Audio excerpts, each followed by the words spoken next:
Good evening from the NEC. It's myself, Craig, and Uncle Paul. Hello. Right, we're in day 2, NEC. Let's get started. Please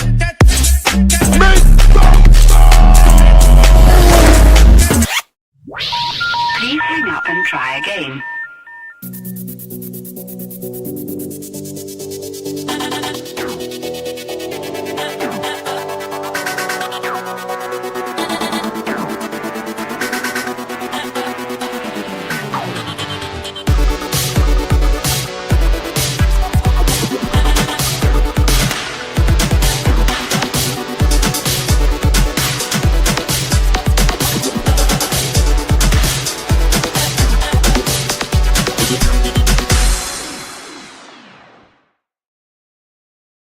Hello and welcome back to Make Some Noise. We're back at the NEC once again. I'm joined by Uncle Paul, as we just said earlier on. But today we've actually got a little technique that we can do. Would you like to see what we can see right now? So if I flick that over, that's right, you can see part of the actual show. So we'll just, hang on, we'll just get them to wave for a second. Oi! There's a wave on camera. Right, bring it back to us, ugly buggers. There we go. Right. So let's just take that off since I'm controlling this. So, Paul, day 2. We've had things going off in the background that I'm not willing to talk about today. But apart from that, my little boy, Jordan, and his friend are here looking around. We've been joined by a few friends. So, is there anything what's happened today where I haven't been around? Not really. No, the interest has still been amazing on the stand as per usual. Yep. So I mean, yeah, you didn't miss a lot. No. Put it that way. Okay. But also with this event, we actually have guest hosts and people in the studio. So I'm going to bring them in, and I'll bring them individually. So I'm going to say, hello, Jim. Well, hello, and thanks for letting us join the show. Also joined us is Dave. Dave, would you like to tell everybody where you're from? Yeah, I'm down in Nashville, so we've spread all across a lot of time zones. Happy to be here. Had a great time yesterday. Looking forward to more today. And just quickly, just jump back to Jim. Where are you from? So at least people know that we're actually international. From Vancouver, Canada. And let's bring in our next door neighbour, John. Yeah, John from Evesham. I can see the NEC from here. If I sit on my roof. Yeah, brilliant. You're about 2 bus stops away from us, ain't you? Exactly. I can probably hear the noise as well. Yeah. Yeah, definitely. But it's like I say, it's just you just had a quick glimpse of. We do have a separate camera on stage now, so it's just a little bit in between. I'll keep swapping in between. Hang on, hello, Paul. How are we doing? Afternoon, gents. Yeah, very good, thank you. As we were saying, with streaming from the NEC day 2 of the Classic Car Restoration Show. But what I'll do is just to give everybody a bit of a heads up from yesterday. So, like yesterday, I did a little pre-produced video of what it's all about. But today, it's a slightly re-edited one from about a year ago to give people an idea where we are, what's happening. So, if you just give me about 2 seconds, and brilliant. We'll bring you back in.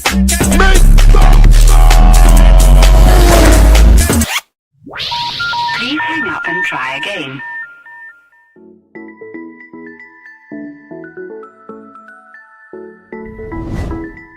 The Practical Classics Classic Car and Restoration Show. It's a hands-on show. An amazing crowd full of enthusiasts who not only come to see the cars, but they come to see the stars too and listen to the stories. This is the place where you can actually genuinely learn new stuff, learn techniques or brush up on stuff.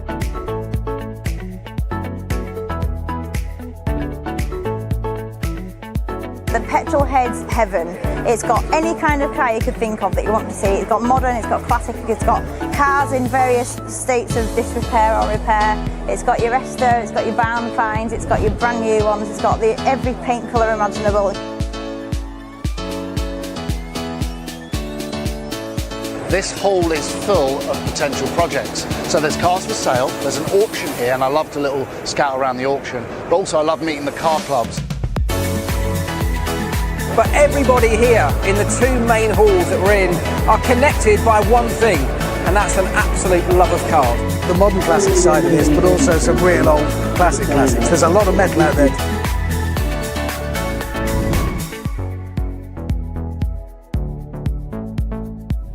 Meeting a lot of people, meeting old faces, new faces, it's all great. A passion for old motor cars, and it's wonderful to meet all these people. Restoration of cars and rebuilding cars, even just driving cars. The sheer volume of cars and people, worth it for the experience. So if you're interested in building cars, or you want to own a car, or you just want to come and enjoy the car space, this is the show to do it at. Right, we're back, and I'm here with Uncle. You're not Uncle Paul. Where's John? He does this all the time to me. I try and do a live. I'm live this time. He's just doing it to me again. He's disappearing on me. Right, while we got him. Where's he gone? Is he back? Well, hang on. Paul, you're underneath there. Like, yeah, too much alcohol. Yeah, so by the looks of it, I've been joined by my friend Wizzo from Sporting Bears again. He's come to join us for today's broadcast for just a few minutes while I've got a chance. He can't. Well, I hope he can't hear you because he doesn't like listening to me either. He just likes annoying me. We do a lot with Sporting Bears, and basically Wizzo is the mascot of the Sporting Bears. They're raising so much money. They're doing so much for the children's charities. It's an absolutely amazing thing. I hope to try and do a feature with the Sporting Bears at some point where we can get a few of them down and really go into and tell everybody what they're all about and passing the support for their children. Thank you very much. That's even better. I can even see myself. Yeah, you look very beautiful there, Wizard. I can even see myself in your helmet. I know that's what makes it even worse. Thank God you haven't got no scratches on those lenses. So I'll just quickly, for anyone who doesn't know what Sporting Bears, I've got a 30-second clip on here so at least you can get an idea what it's all about. Please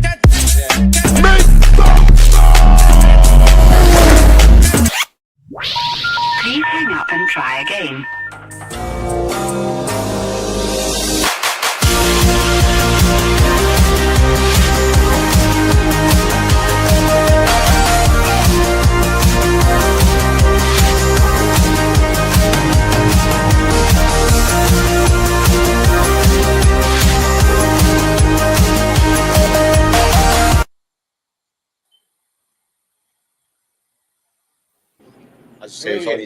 It's just a very small clip. We're doing what we could do in the amount of time that we've had. And also the wife is, well, I don't know if you've been texting my wife to tell her that I've got to get a shave. She says I look like a bit of a scruffy so like yesterday online. I just tried going for another look, but she says I look a lot more youthful. She needs to go to spec service. Yeah, can I ask a daft question? Yes. Why have you given the Stig Bear a microphone? Who? Who's he? The Stig. Who's the Stig? I ain't got a Stig. I've got Wizzo. I ain't got a Stig. Yeah. Why have you given Wizzo a microphone? Why have I given Wizzo a microphone?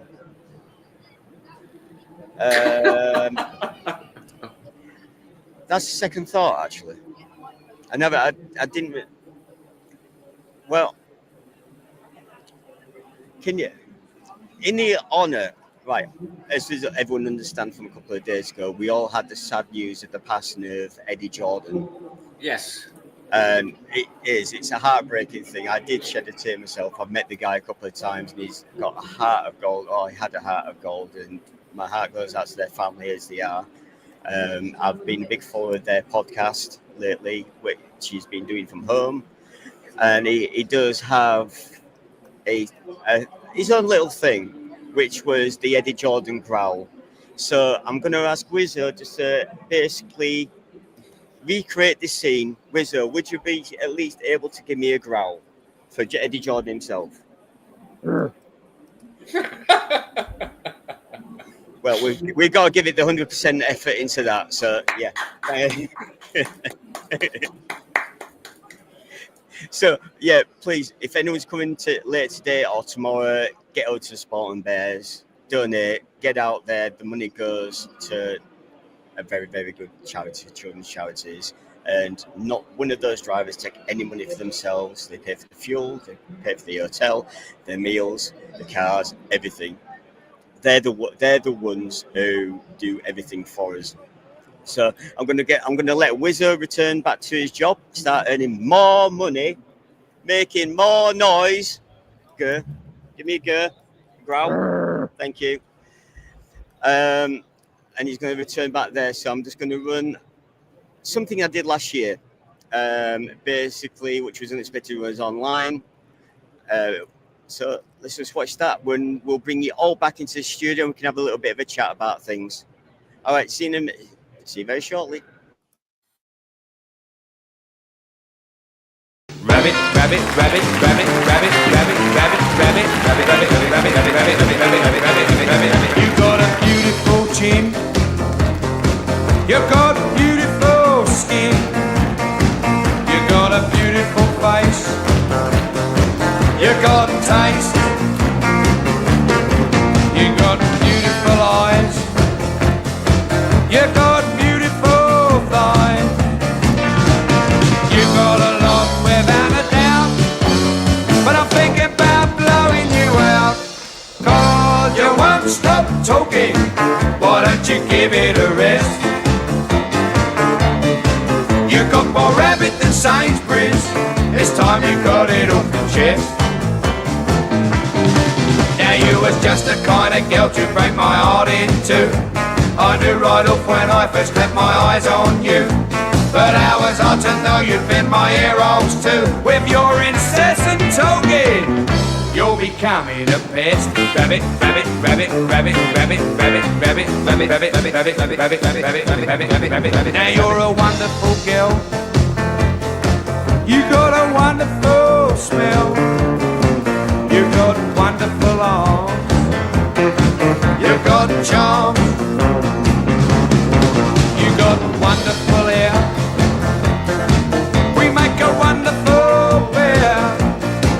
Now I don't mind having a chat, but you have to keep giving it that. No, you won't stop talking. Why don't you give it a rest? You got more rabbit than Sainsbury's. It's time you got it off your chest. You were just the kind of girl to break my heart in two.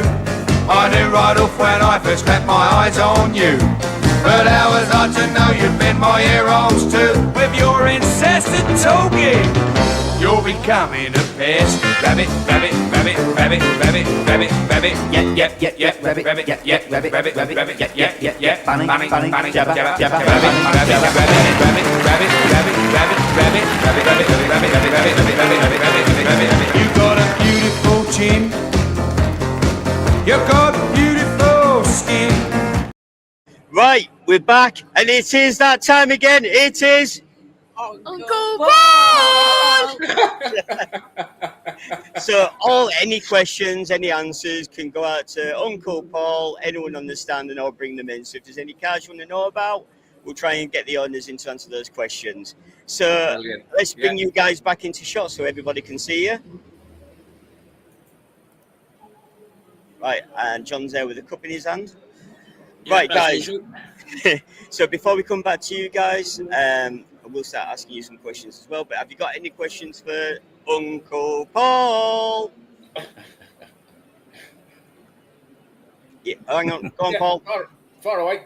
Yeah, just a quick question for you guys. I'm up in North Yorkshire, heading down to Birmingham tomorrow. So what time are you open to? Is it 4 before you start breaking down tomorrow? It's 5 in it tomorrow. It is. The show opens at 9 o'clock in the morning, and the show officially finishes at 5 o'clock when they do the horn celebration. And then pack down starts from about 5:30, 5:45. The doors open about 6, 6:30. Yeah, you're gonna have to go. You're gonna have to go live for the closing bell where all the horns are going off, because that's always a great one. Yeah. At a later date, we'll try and talk about that because we basically being the large car down, I'm having to take some of the stuff down tonight. So if we do anything, it might be a pre-recorded on a mobile phone, which we'll send to you. Yeah, brilliant.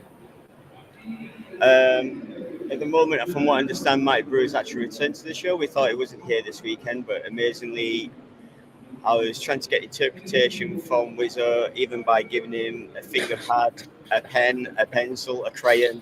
All he did was he just drew me a little stick man. So yeah, Mike's come here as a last-minute guest by the sounds of it. I lose track where Mike Brewer now lives. Is he? Because he went out to the States for a bit, didn't he? With is he back in the UK? I don't know. Yeah. No, he's Mike Brewer is in Leamington, I think. Oh, is he? Okay, I know. Yeah. But he's still doing different projects right now. But I'm just trying to think if there's anything which has really jumped out right now. We are trying to compact into about no more than 30 minutes because we've been asked to go to the stage when it's been shortlisted for Stand Hero. So that's when we'll find out whether we've got anything or not. Hopefully. Yeah. Come on, guys. We're rooting for you. I voted. And then we haven't heard anything about Stand Awards or anything. So it's just going to be yes or no. If we've won something, we've won something. If we haven't, we haven't. We've come to enjoy ourselves, and we have so far. Exactly. Yes, brilliant. So yeah, what I'm going to do is I'll just quickly turn the camera again so you can see a little bit of the action out there. We'll still keep on talking for a few minutes. Yeah. It's like all the American hot rods behind us haven't got a long enough wire to run the webcam. So on Paul, have you actually got any cars down here on display yourself right now? Because I haven't even had time to walk around. No, not me personally. No, I'm just coming down tomorrow to see the show, and I think Stuart Much, is it MEV, have got a stand with you guys somewhere? They have, yes. I tried to get hold of Stuart, but to see if he wants to join in the stream. And I did say go and see you guys on your stand, MiniKits stand. It's just so busy because the public have really taken on to these kind of marks of cars. He's just absolutely overwhelmed. So yeah, he may be on, he may not be, but yes, they do have a stand there. I did see their lorry in the car park, to be fair with you. Yeah. I knew they were here. Yeah. Yeah, I'm keen to come and see the MiniKits stand. It's probably 20 odd years ago since I pulled a classic Mini apart. Well, we called them Minis back then, not classic Minis. Tell Craig what engine you've got in your car. In the MEV, in the Exocet. Yeah. It's just a standard 1.8 VVT MX-5 engine, so it's come out of a Mazda. Right. Yeah. I think they do sort of bespoke V6s for the Exocet, but the majority of people who build them use the MX-5 running gear. Yeah. So that's the plan. Yeah, just put the straight. It was a Mark 2.5, which was variable valve timing, I think, and a 1.8 with a limited slip diff. So it should be quite good fun, given that it only weighs about 500 kilos now, I think. Yeah, brilliant. It's going to be a rocket, that isn't it? Without swearing, yes, it's going to be off a racehorse. Yeah, I think so. Although that's not the plan. It's not a track car. So I've got a lift kit from, I think it's what they called Exomotive over in the States, that do a kind of 150 mil lift kit for it. Because you'll know what it's like in Yorkshire. The roads are dreadful, especially in North Yorkshire. I'm in the middle of them all, so it's. Well, I understand. I'm Leeds born and bred. Right. So, This is why I like it. For the first time, apart from this idiot, I can actually stand somebody. Yeah, there we go. You must be. Well, I was born just on the outskirts of Roundhay Park, which you'll know well. Okay. Well, I was born in Hunslet Car. And then I moved to Kippax, just outside Castleford. Small world. I know where you're at. Yeah. Yeah. So but it's going to raise about 150 mil, I think, in total when you add in the size of the tyre. And the plan was to go down to the south of Spain in it, if in theory it all passes its IVA and it works. I mean, I figure not much more reliable than an MX-5. There's not much on the mechanicals should be bomb-proof. Whether or not my engineering's up to it will remain to be seen. Well, if Paul was with you, he'd be speaking Spanish all the way there. Dos beers on Coca-Cola. Yeah. I've learned Cerveza. I think that's about all you need to know, isn't it? Yeah, no, that's just it. But no, it sounds astonishing. This project. So I can't. When you actually come down, we've got to talk a little bit more about it. Yeah, I'll come and find you. Yeah. Yeah, get some pictures. Yeah. No, come down, join us. Have a chat. Lovely. Sit down, grab a chair, nick some of the old-fashioned sweets off of Paul before he eats them all. Yeah. I think once the awards are done, I think we're going to try and find the ice cream man. You fancy an ice cream? I might treat you to having a flake. A flake? A flake. That's what a lot of these English people say. Yeah, so basically, unfortunately, I haven't been able to do an awful lot of pre-production. As I say, a lot of things have been happening this morning behind the scenes. So this is the reason why the show is as short as it is. But what I'll do is we'll cut it short at this point. We'll hand it over to the team, Jim, Dave, John, Paul, to carry on with your show. And then by the end of it, we'll let you know how things are going, and we'll see how we get on stage. Yeah, good luck. Good luck. We've all voted for you, so guys. Yeah. Good luck, guys. No worries. Thank you very much. Take care. And we appreciate the time that you give us. We appreciate what you're doing. Yes. And the kids are gone, but we'll say over to you. Yeah, make some noise. Okay.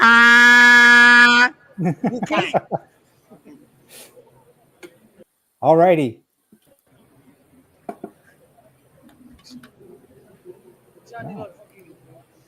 Well, greetings, guys. Hi, Jim. Hi, guys. Afternoon, everybody, again. Well, it was great having those guys join our show, or us letting us join their show. It's weird. Yes. It's like a busy weekend for them. Yeah. Well, Paul, I don't know if you've met Dave. And Dave, I don't know if you've met Paul, but I'd like to give you the opportunity to say hi. Hi, Dave. What's happening? Yeah, were we on a stream a couple weeks ago? I'd recognize that beard anyway. Yes. Yeah. We were talking about the Pacomotive lift kit that you're going to use, I think. We were. That's the one. That's yes. right. Yeah. And then I went down a rabbit hole and looked up all the tall exosets I could find on the forum from that's over here. I don't know if the MEV forum is based in the States, but I went down looking at that stuff and watched the Aerial Nomad reviews and all those things. So But dude, there is an exporter. There is an exporter in the USA doing MEV kits, but they're shoving like big V8s in them as well. I can't remember. You're right. Yeah, most guys here still use Miata running gear. Yes. But there are now there's a guy who was on the Smoking Tire that put a V6 from a Camaro. Oh, nice. Like a recent, what is it? The LQX, LXQ, something. They all have a name, and that was pretty nuts. Yeah. But yeah, good hang. Good to meet you guys. And I'm just looking up the charity. That, I think the firm, Dave. Was it Exomotive you found maybe? Yes, I think you're right. Yes. I think there's a US firm called Exomotive that have got. I don't know whether they've got the rights to import the kit or sell the kit in the States. I don't know that either. I think Exomotive do the Exocet, and then Paco Motorsports will sell the up the lift kit to either Exomotive or to MEV in the UK. I think they both get it from the same guys, but one firm, MEV, seems to sell the Exocet in the UK, and I think Exomotive sell the Exocet in the States. Yes. But they seem a much bigger outfit, Exomotive, and fairly. I don't know if they've been building them longer, but there's lots of extras and engine upgrades and suspension upgrades, and as you say, you can put some scary V6s in them, can't you? Yes. Yeah. It could have been where I was confused about how your frame was laid out, because I only ever would have gone to the Exomotive site. I would have gone to MEV to look at things, and like the race cage. There's so many extra tubes, and they're like more more difficult to get in and out of, for sure. If you have the race cage, some guys climb straight in the top and then they get stuck going out the side. I don't know. But we can't climb in the top, can you? Because I certainly won't be able to, because there could be a luggage rack on it. But the crisscrossed roof stops you getting in from the top. Yes, I know what you mean. So Great place not very to put a tulip. getting in and out. What's that, Jim? I was just saying it's a great place to put a Thule storage container on top there, though. Yes. Yeah, definitely. Well, speaking of which things we've got you on there, can we add you add your pictures to the studio? And I'll just put that up there. Yeah, give us an update on what you've been doing. You're cracking on now, aren't you? Oh yeah, that's the steering rack. So obviously, because you're losing 500, 600 kilos, it's very light steering on the MX-5 anyway. Yeah. So the recommendation is to just completely depower it. You can just put a loop in and leave the liquid inside, but what I've actually done is stripped it completely. And you have to grind a bar off the rack and pinion rail, which moves the fluid left and right, if that makes sense. Well, A, there's no fluid anymore. So B, so you don't need the sort of cylindrical washer that's, let's say you've got to take it apart and do everything that's there. But by the time, you know what it's like, you take it apart, then you think, well, I need new track rods and new track rod ends and a new gator and this, that, and the other. So it ends up being a bit like Trigger's broom. Yes. I did the same. I took mine apart. And now in that rack, there is a rubber washer halfway down the rack that's built into the rack tube. Did you, that I found was wiping the grease that I had put on the steering shaft off in either direction. So I may actually refit a Zerk fitting into the port because it's just good idea to add extra. It was I don't know. I had a lot of I had like concern suddenly, of course, because I don't know what I'm doing, that it would ruin something. So I think I may, instead of just plugging the one port, I might put a Zerk fitting where the two original fluid ports would have been. Is that these two right up here? Well, there's one that, like, you can see the orange nubs on Paul's. Okay. Yeah. I'm pretty sure those are the two fluid fittings, right? Because that's where it would pass back and forth. Right. But so that's where the hydraulic pipes would have come on and off the steering rack originally, and I've basically put a piece of threaded bar into the hole instead of the what would have been a banjo bolt, and just welded the top in. So it's just so that the grease doesn't come out and dirt doesn't get in. Really, there's no longer any fluid in it. Yeah, and that's quite a quick steering rack as well, isn't it? Yeah, it is. Yeah, I tell you what. The other thing I did though, Dave, which I think if you see the rod at the back, can you see the marks on the rod a bit to the right, Jim, as you look at it? Just there. Right there. Where those marks on the rod are, there was a steel and rubber washer that went all the way around that pushed the fluid left and right. Oh, yeah. So I've actually I've taken that off, and I think that's what you're referring to, is it that would move the grease?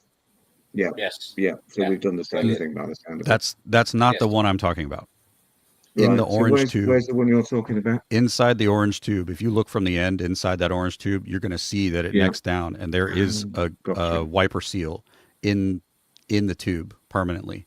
Right.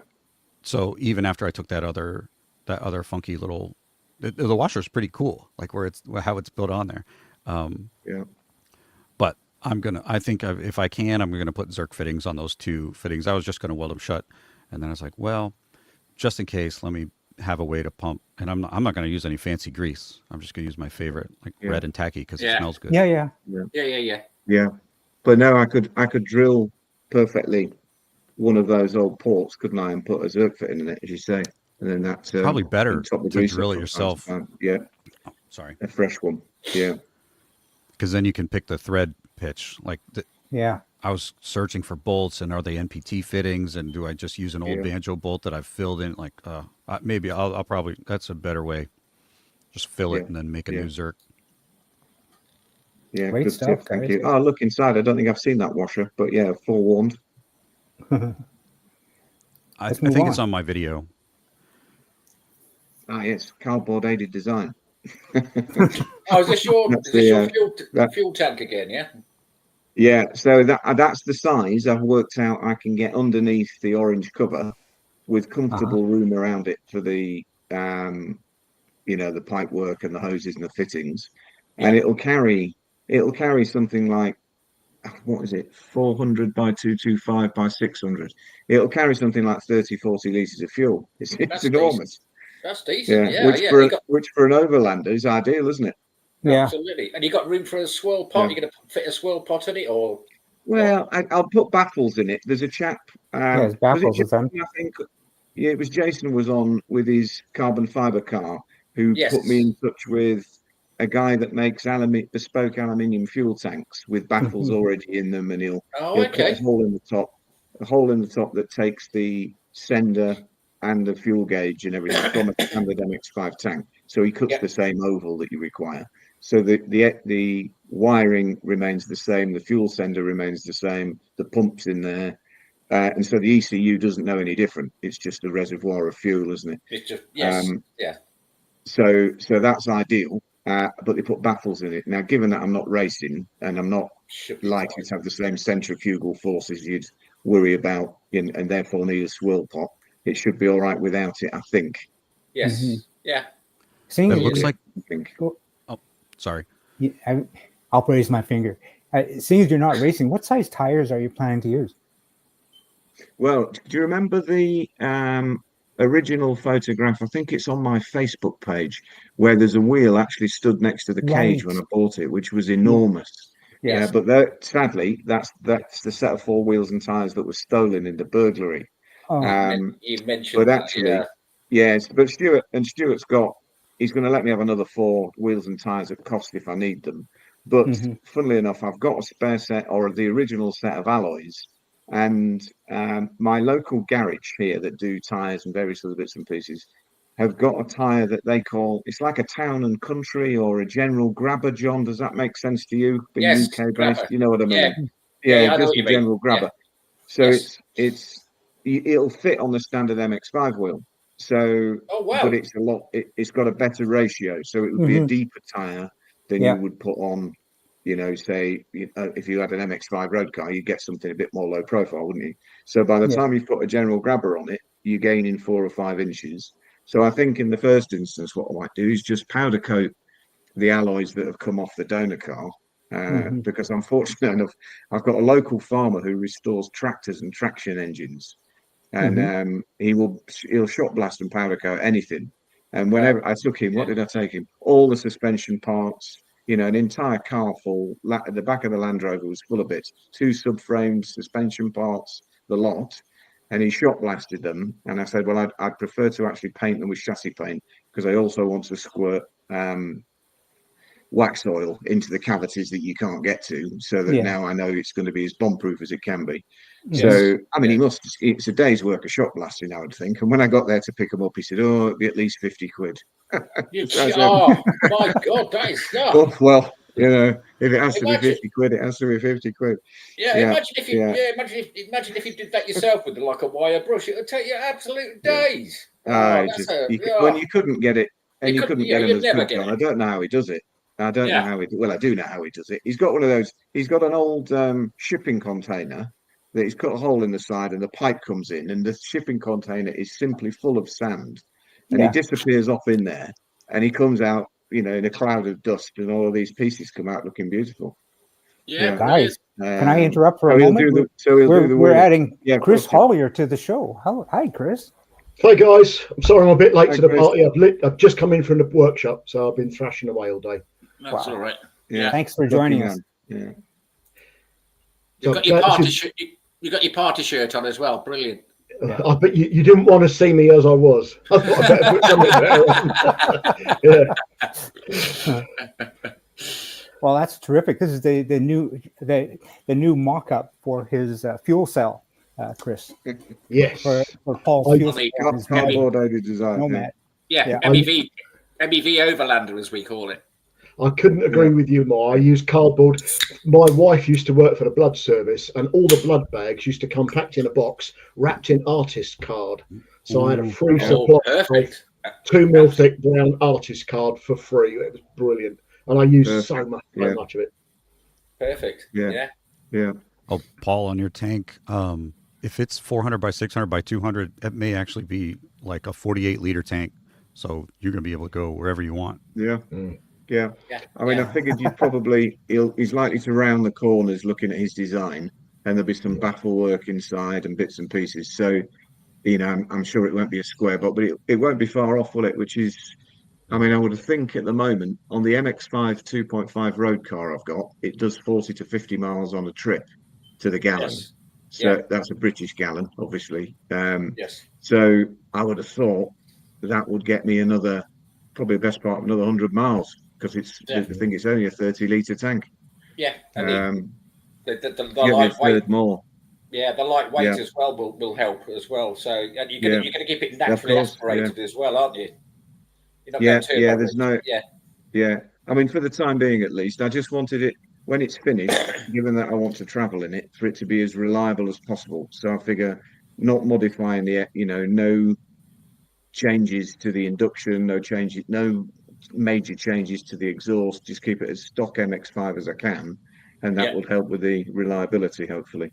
Yeah, absolutely. Yeah, brilliant. Absolutely. Can I add another one little element before we move on to something else? If you can avoid the flat bottom, if you can make it ramp up slightly from side to side, you'll get much less slosh. Yes, right. And scavenging will be better too. Yeah. So if it's possible, I know it's gonna make the design more awkward. I get that, but when you start to get down to the last gallon in the bottom of the tank with a completely flat bottom one, you do start getting a few problems. So if you can put some ramp angles on it, you'll do yourself a favour.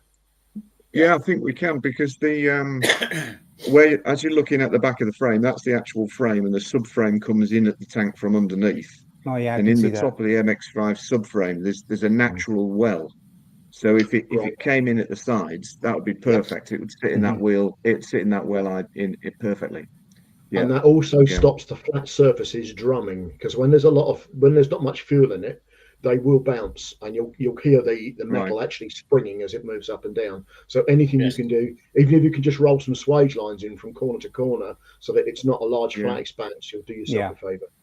Yeah. Lovely. Thank you. Yeah. Top tips. Moving right along. That's a wire wheel, an afternoon's work with a wire wheel and a pot of black paint on the drive shaft, really. There doesn't seem to be any play in any of the joints. So it'll be very accessible in the Exocet. So I'll use the one that came off the donor, and if the splines all on the end all look spotless, so there shouldn't be any issues with it. But if they are, I don't think it's a very expensive second-hand part for a Miata or an MX-5 as they call them. Yeah, there's so many second-hand ones around as well that people are breaking. There is. Are you going to fit a prop catcher? Oh, what? Sorry. Explain to me, John. That's all new to me. A prop catcher, which is basically like a hoop that goes underneath the prop. So if it does come disconnected, it can't drop down and hit the road. With a standard engine, I'll just be ordering a taxi if it does that. Yeah. It's only if you're running big blown engines, you need that, because the joints fail. Right. Can I just raise my hand and just speak for Dave, because Dave is doing a union where he's mating a Honda engine to a Miata shaft, and I guess is the distance. Obviously, it's going to have something custom made. But can you for instance, could you see a situation where you could cut that shaft somewhere in the middle and have it splined, so that you could bridge the distance that you need? You're always best. There's a really try not to put the joint in the middle, because there's more chance of out of round and bouncing. Try and put the joint right at one end if you're going to put a sliding spline on it. Yeah, got it. Yeah, that makes sense. So the S2000 drive shaft is like a Zeppa, whatever they called. It's got a lot of letters that don't matter. On both ends, and the Miata one obviously is just a solid standard U-joint. So I had considered just there are adapters to a 1031 or a 1013, like a Dodge standard drive shaft adapter for both the S2000 and for the Miata. So I was going to maybe just do adapters and then buy a appropriate length 1031 drive shaft. There's a good drive shaft guy here in Nashville. Like, he's one of those people, he either has 5-star or 1-star reviews. When the 5-star people are like, I told him what I needed and he said, all right, and he called me when it was done. And the 1-star reviews are mad because he wouldn't spend an hour and a half talking to them while he was busy.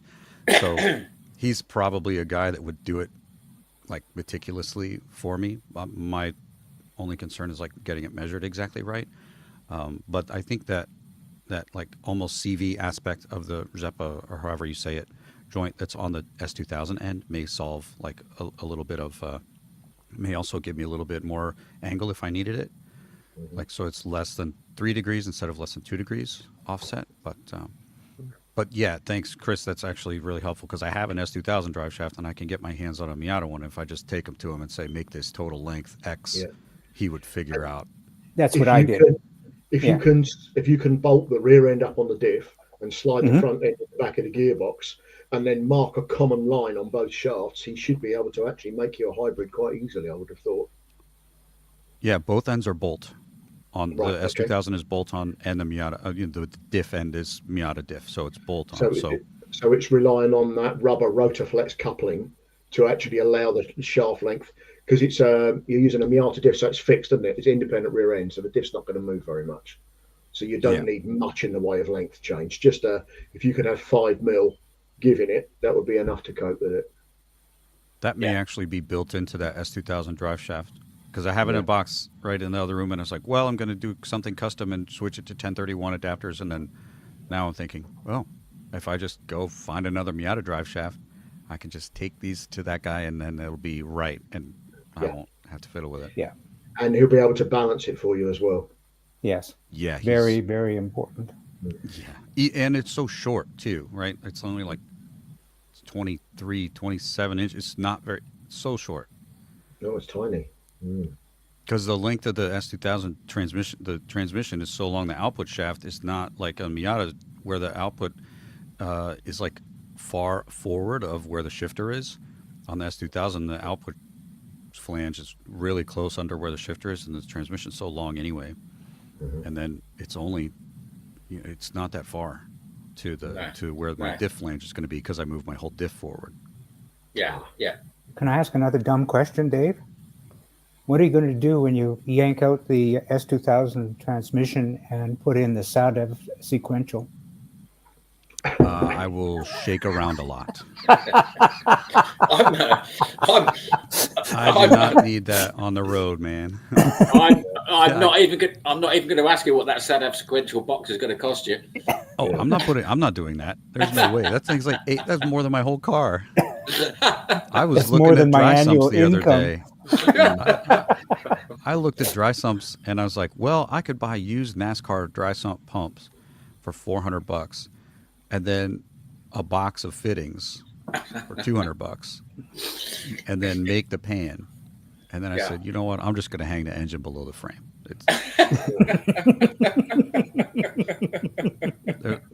Just get a nice thick lump, a 1/4-inch plate, and just put a couple of tack welds on the bottom of the sump, so that if you do come across anything, it will slide across it. Yeah, sorted. Yeah. Curve it at the front and use steel, not aluminum, because I have a steel pan anyway. Yeah. And it's just a bash plate, then, isn't it? Just to give you that little bit of protection. Yeah, absolutely. Moving right along. Yeah. Yes, refurbished front end. I'm just waiting for MEV to supply me with the bushing set, and then the front end can go back together. All the parts are serviced and ready. But I've got orange bodywork, as you'll have seen, and MEV do color coded color coded bushing sets for the price of 350 quid, I think. And believe it or not, the one color he didn't have was black. So, or orange. He didn't have black. He didn't have orange. So I said, okay, well, I'll wait then for a black set, and that was 7 or 8 weeks ago. So, but I shall collar him tomorrow and beat him up in the corner of the stand at the NEC. You can send it all down to good old Chris, and he'll powder coat it for you in black. We can do black. Yeah, can't assemble until the bushings arrive, unfortunately. I never knew you could get color coded bushings. Oh, brilliant. Yeah. He does a bright orange set, but as I pointed out to him, it doesn't match the same color orange as the bodywork. Not that I'm overly precious, but I didn't really want blue. No. So I said, no, I'm quite happy to wait for the black one, but then that was 6 or 7 weeks ago. So I don't know whether there's another boat stuck in the Suez Canal or not, but yeah. I suppose he's been busy with the show, to be fair to him. Yeah, he's been busy. He's been busy building. I can't remember the name now because he did Dexter and Baxter. The blind charity. The Sight of Speed. Sight Dave. of Speed, that's it. Dave. Yes, Dave, the Exorcist. Yeah. And he did that in phenomenal build time. I was following this. I riveted every day. He would post up where we are with it, and he built it in something like 28 days. I think it was. It's ridiculous. Yeah. Maybe even less. I can't remember that. Ridiculous. They, just how. I mean, I know they've built these things. Loads of them. But when he saw it coming together, within day 3, day 4, you could see it was a car, and it's boom, boom, boom. They're just at it. Brilliant. Yeah. So do check that. Do check their videos out on the Facebook page. Brilliant. Shall we move on to the next slide? Yeah, go for it. Wishbones, Yes, they are. Yes, that's the suspension awaiting the bushings. Yeah. Okay. Yeah. The last thing to do really is just to wax oil the inside and then reassemble. Yeah. Well, that was Are you going to use? Wondering about the tire size. With the big tires, would you have to have changed all of these? The suspension setup. But now that you're using the standard size tires, it should be no problem. Yeah, it sits on the same hub, obviously. And in the previous picture, there were some MEV supplied mudguard stays. So those the things at the front there. There's one on the left, one on the right. They're mudguard stays. So I think they're mudguard stays for a standard road tire. So I think so. So even if I use the standard MEV rim and get my shock blaster and powder coater to do those in black, I suspect that the length of the arm won't be long enough. So I can chop them off, extend them, and then, but then technically, as the wheel gets bigger, the radius gets bigger, therefore the circumference changes, doesn't it? So the mudguards he sold me. But I told you the funny story. Originally, of course, I bought the 4 big wheels and tyres from MEV as an extra, and those wheel stays and mudguards as an extra. So he knew in the beginning that I was going to put big wheels and a lift kit on it, and then the mudguards and the stays. And I said to him, Stuart, surely the radius of the tyre and the wheel you've sold me don't match the radius of the mudguard and the stay. Oh yeah, he said, no, nobody's ever. I said, how many people other than me have you sold this kit to? He said, well, no, you'll be the first one. So, but that's that. I mean, I've just assumed that that's all part of building a car as opposed to assembling it, isn't it? I'll just have to modify the mudguard stays. The fiberglass work, and who knows what will be needed. How's your welding skills? You are the research and development department for this model. Yes. Yeah, that's right. Well, it's funny. It's funny because is it Dave? I think. Well, everybody's called Dave. I think that's why they called the charity car Dave. But there's a chap in Lincolnshire, not far from me, just the other side of the Humber Bridge, who does all his welding. It builds the roll cages. It builds the cages for him. And I went down there to pick my cage up because he's not far from me. And he's got some beautiful old jigs for the various styles of chassis. So they do the big roll cage one that I've got, which is the race chassis, and some smaller ones with just a minimal hoop. And he's just basically, it's a guy with a load of steel tube and a MIG welder. And he said, oh, that's marvellous. He said, and you're thinking of putting side pods and a roof rack? He said, well, bring it back and I'll help you. We'll work it all out and I'll weld it up for you and we'll do it at cost. So that's an offer I might well take him up. They are the people you need. Yeah, people like that. Yes, without a doubt. And he's not far. MEV are actually down, I think Malvern way. I forget South Wales. Yeah, Gloucester. Thank you. But the guy that does the welding and builds the frames is actually only about an hour from my front door. So brilliant. Yeah, that's quite handy. But yes, I think I am that guinea pig, Chris. Yeah. But then again, then again, you have changed your car, fitting these different wheels and stuff. So you are going to have not problems, but you'd have to, a bit of thought and thinking about how you're going to fit wings and wing stays and the wing sizes and stuff. But great stuff. I'm really looking forward to seeing it finished as well. Well, at least rolling. Yeah. Dave and I know the experience of sitting there and waiting in anticipation. Yeah. So, Paul, what radius are the wings made for? For the basically a road car. So Okay. you know, if you were to put a standard, there are different size profiles on an MX-5 standard road tire, but Yeah. not a lot. You know, there might Probably be like 50, between 60, 24 and even 25 inches. 75. Yeah, Yeah. not a huge amount. Probably. And it would be fine for any of those. But by the time you go up with, as we talked about before, a kind of even a general grabber or a you know, a town and country style tire, it'd be catching on the underside. Yeah. Yeah. Yes. Yeah, Yeah. probably 16, 17, 18-inch wheels, 18 max probably size it would fit. But, Yeah. you know, Yeah. yeah. And a lot of guys go the other way, of course. They put lower 13s. profile tires on because they're slicks and they're using the same size rim, but they're track racing with them. So, and they seem to use, from the forums, tell me that they all race using the standard MX-5 wheel because that means they can have 3 or 4 different sets with 3 or 4 different sets of tires on. So a slick and an intermediate and a road type tire, depending on the weather when you get there. Yes. Yeah. And there's a cheap solution as well. Yeah, I think they cost us a big bearing, doesn't it?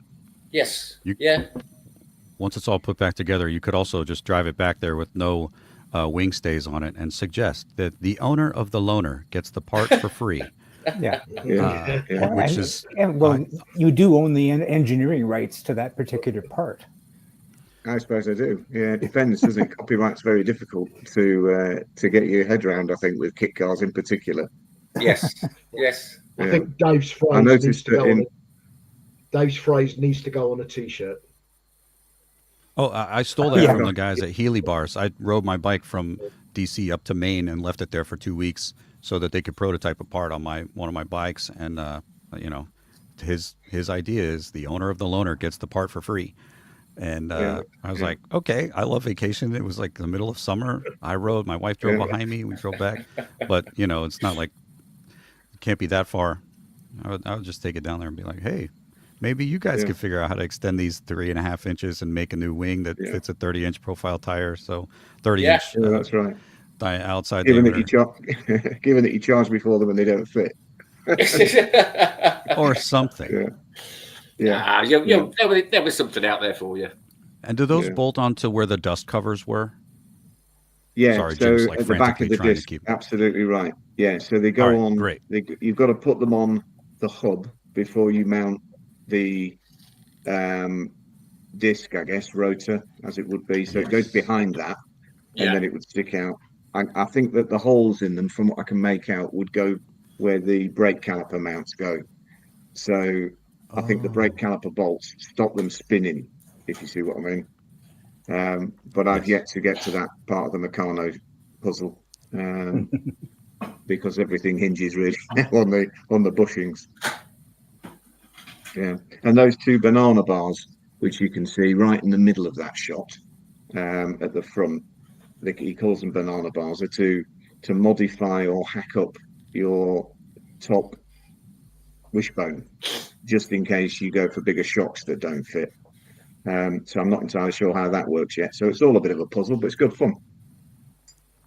So those you would cut that cross brace from the factory wishbone and expand the hole? Is that what those are for? Yeah, that's exactly right. But I think that so I bought those banana bars for exactly that reason on recommendation. But actually, because of the lift kit, I'll have changed the steering geometry and it'll be slightly steeper. So I don't think it will. So what the cages do, what the space frames that they design do, is that they bring the shocks in, and that's why they start hitting the wishbone. But my lift kit will push it back out again. So you've kind of lost a bit, gained a bit. So I may not need them. So he sold me those as well. But yours is the race frame chassis as well, which is slightly different. So it's not going to be a standard. It's never going to be a standard car. Yeah. So, but I work on the basis there's no such thing as scrap metal. So I'll just have another couple of bits of steel on the shelf for when I need to make the next bespoke part. Yeah, absolutely, brilliant. Shall we move on? Yeah, go for it, Jim. We have covered this part, or Yeah. is there some more discussion on this Paul? The standard Mazda ones, yeah. Yeah, you can buy upgraded sets of all of that, but I'm going to put all of that back on. I was amazed at how well it came out, given how bad it was when it came off the donor. Yes. And we weighed them to make sure we hadn't lost sort of 50% of the metal. That's a good idea. It was, minimal, because I thought, well, it's all well and good blasting them and them coming out great, but if there's 10% of the material left, they're not going to be as strong as they were. It's not going to be so. That's a great idea about weighing them. Yeah, brilliant. Yeah, well, that was a tip from my traction engine chap. He said, let's measure, we'll weigh them, then I'll blast them and we'll weigh them again. And if there's holes in them and 2/3 have disappeared, you might want to buy some new ones. That's a great idea. But they Never haven't. thought of that. Yeah, but they haven't. So it's odd, isn't it? Because they looked absolutely dreadful, and yet when they came back, they looked fantastic. And I was halfway towards thinking I should really buy some, an upgrade or replace them or whatever. And there's really no need. We lost very little at all. Yeah. So surprising. Well, as we all know, on the Mazdas, it's the bodywork that rots, especially at the front, around the front wings and front headlight, isn't it? Yeah. Yeah. Well, and the sills are shocking. Yes. Yeah. Which is why they make such great donor cars, and they're so cheap. Yeah, absolutely. Although they're not that bloody cheap anymore. I struggled. You could buy you still can if they're really shocking. But you used to be able to get an MOT failure for 500 quid. But even the Mark IIs now seem to be becoming sought after. There's people prepared to spend money on them and repair them as a 25-year-old modern classic, I guess. Oh, okay. There's a couple of garages up near me, one in Middlesbrough and one further up north in Newcastle, that do nothing other than restore MX-5s. And I noticed there's a YouTube channel for a pair of guys called Lights Up, Lights Down, I think, is it down in Essex, Jim, which I'll send you a link to. They do some great work on sort of modifications and upgrading them. But you would have thought, or if you'd have asked me, I'd have said only the Mark I is really a classic that would be worth saving from the early 90s. But now people are sinking fortunes into Mark IIs, which is, I suppose, as we get older, the cars get older too. Yeah, if that's their bag, that's what we want to do. Yeah, brilliant. But I know that we've obviously spoken to a lot of Exocet builders, and when they get their donors, 600 quid, 700 quid, whatever, 800, 900, they've actually managed to sell off the parts they don't need for actually more money than they paid for the donor. For selling off things like the roof or the doors or wings. I couldn't give it away, John. Really? Yeah, I could not give it away. So I put the bonnet and the roof, the bonnet and various other bits and pieces on there for silly money. 50 quid for the bonnet, a tenner for each of the wings, and no interest whatsoever. So when the local guy came to pick up the body shell, I ended up putting 2 doors, a bonnet and a boot in the actual car because I just couldn't. I put them on at 99p each in an auction. Just thinking if anybody needs one, gets one, rather than scrapping it. And it was just no take up at all. Yeah. Okay. Yeah. Big difference over in North America, right, Dave? Yeah. Yeah. I mean, it's crazy here. I know several people who've done low cost, and they actually made money on the cars that they let go. Yeah, just for the parts. Yeah. I mean, I think I told you guys, I bought 2 MX-5s by mistake when I was looking for a donor. Typical eBay late night expedition. And the one that I haven't taken, no comment. And the one that I haven't taken to part, I figured would be a good donor for the next project. But I've kept all the things that might be useful, like a lot of the inner trim and stuff that gets tatty and knocked about. But I needed the space, so I had to let the big bits go, like the wings and the bodywork, and a folding roof, because I was be tripping over them while I'm trying to build this one. And I was couldn't give them away. I got 50 quid in the end for the seats. And the bloke was down south somewhere, and he spent more money on the courier than he paid me for the seats. I refer back to Dave's comment about horizontal surfaces. Yeah. Yeah, that was yesterday, but no more horizontal surfaces because I'm gonna put something on it.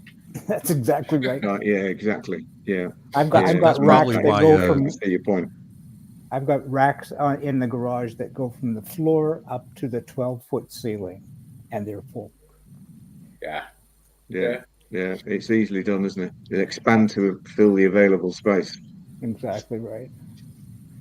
Moving right along. What are we looking at here? That's an upside down rear subframe. So actually, if you look through to the carpet underneath, that's where Chris's idea of the recess in the bottom of the fuel tank would work quite well. It was sitting there. Very good. Yeah. Yes, absolutely. Yeah, you can just see the mounting bolts there for the rear diff, and that sits below the subframe. But it's upside down there. I'm just fabricating a brace to go across the four corners because lots of people when they build the X-Set don't bother putting the brace back. But I figure why not? It's just chopping up bits of old steel. Allows me to practice new welding, which is shocking. But underneath, so you can't see it. Yeah. Like I say, if the brace was there in the first place, it was there for a reason. So yeah, absolutely. Yeah, absolutely. And then the bit of silver on top is the brace for the front. Okay, got it. So you're looking at sort of two different sets of braces there. Yeah.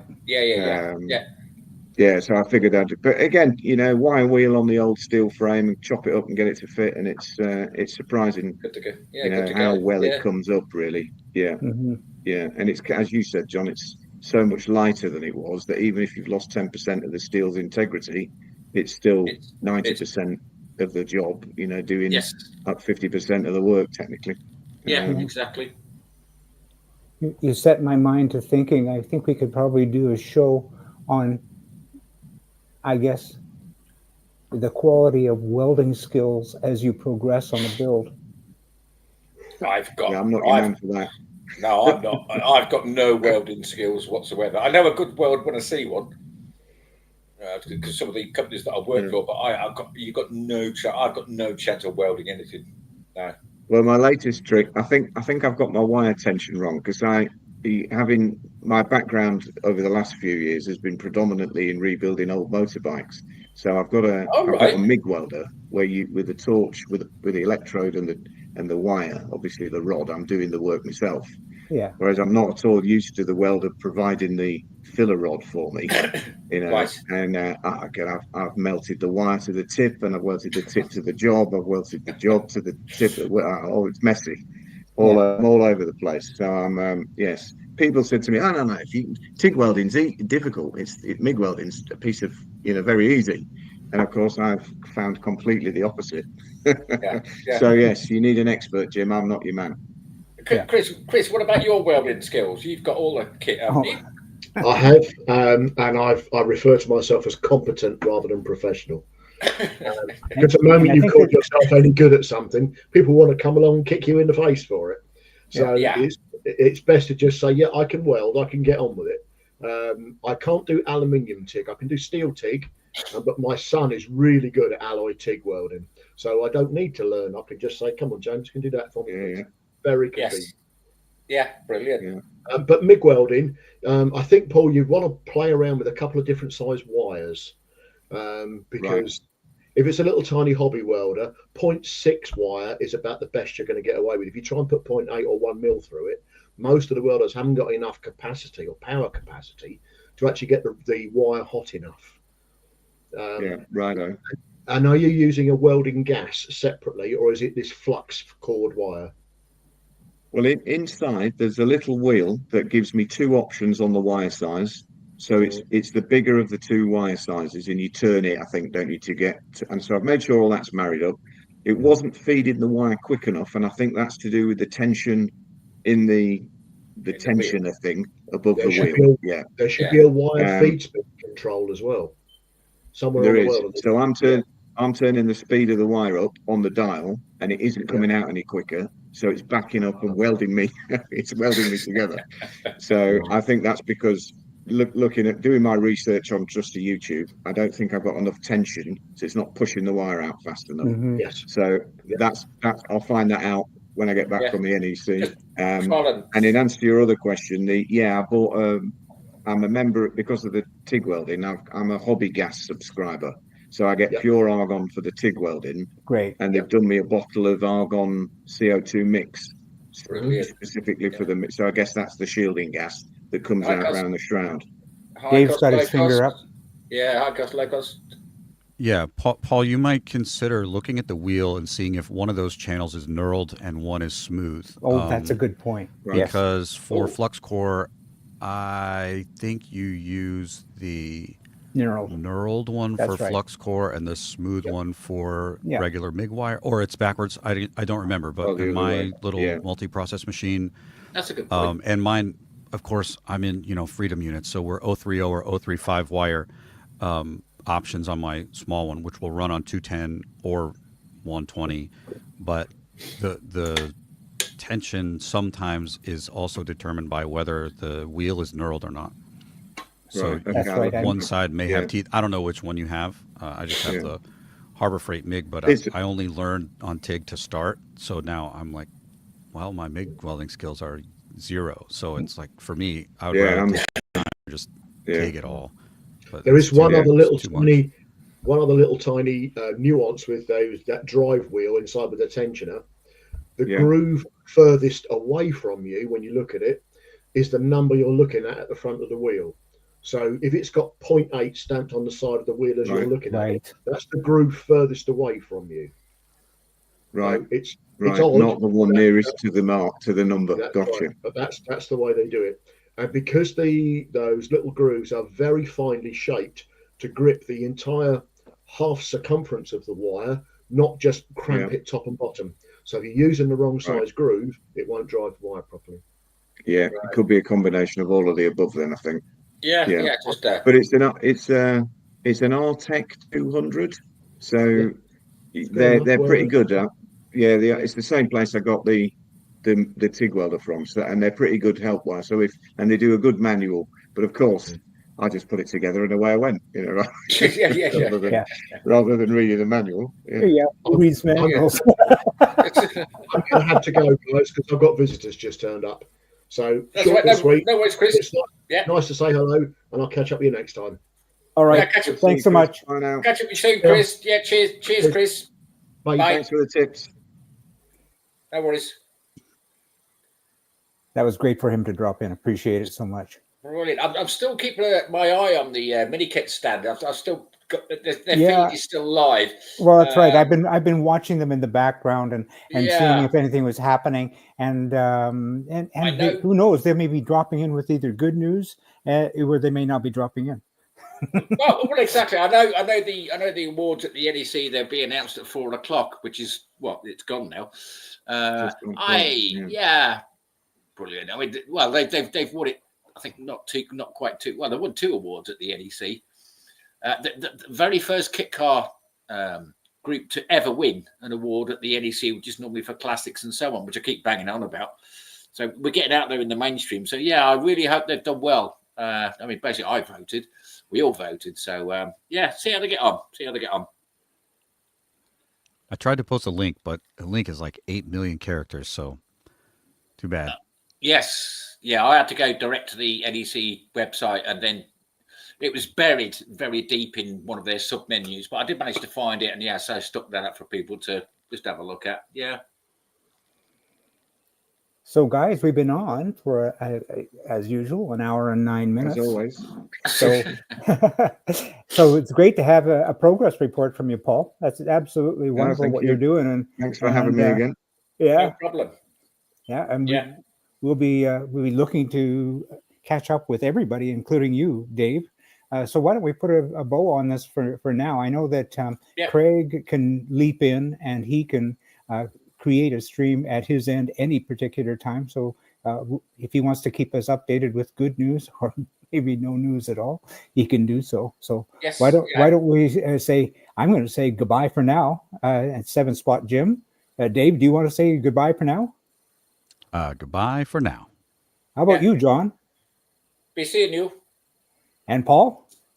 Bye for now, folks. All righty. All right. We will see you at 7 Spot. Cheers, guys. Bye, guys. You are recording too frequently. Please try again in 30 seconds.